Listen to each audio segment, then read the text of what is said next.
জেগেছে লেগেছে লেগেছে জেগেছে জেগেছে। আজকে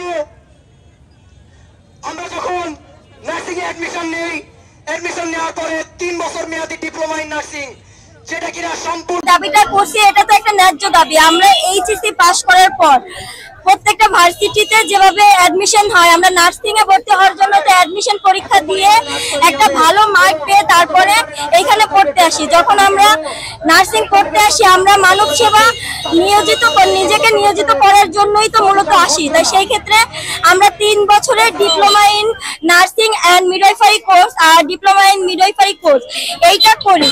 এইটা করতে অনার্সে যে পরিমাণ সময় লাগে, আমাদেরও কিন্তু এক প্রকার সেই সময়টাই লাগে।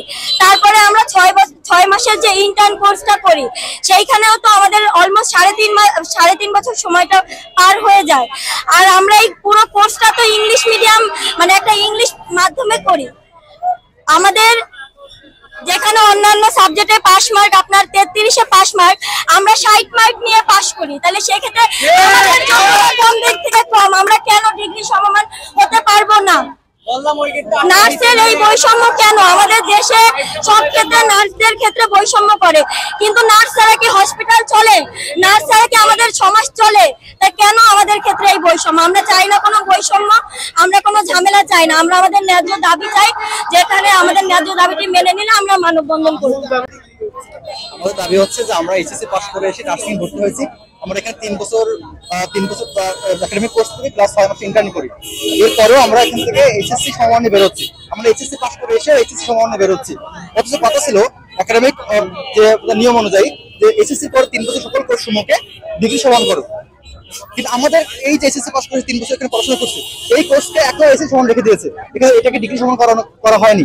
আমরা সমমানা পর্যায়ে পড়াশোনা করেও আমরা ডিগ্রি সমানটা পাচ্ছি না। এটা অবশ্যই আমাদের ক্ষেত্রে বৈষম্য। আমরা এই বৈষম্যের নিরসন চাই।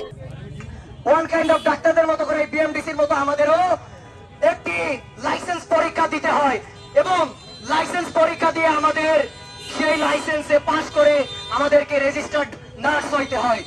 পরবর্তী কার্যক্রম ঢাকা সেন্ট্রাল থেকে আমাদের সমস্ত জেলাদের সাথে আজ মিটিং করে আমরা সমস্ত কিছু জানিয়ে দেবো, এবং আমাদের এই আন্দোলন ততদিন পর্যন্ত চলমান থাকবে যতদিন আমাদের অধিকার আমরা না ফিরে পাচ্ছি। আমরা বলে রাখি যে খুব দ্রুতই আমরা ক্লাস এবং আমাদের অভ্যন্তরীণ যে পরীক্ষাগুলো আছে সেগুলো সমস্ত কিছু বর্জনের আমরা তাগিদ দিব ইনশাআল্লাহ। কেন্দ্রীয় নির্দেশনা মতো আমরা সমস্ত কিছু বন্ধ করব।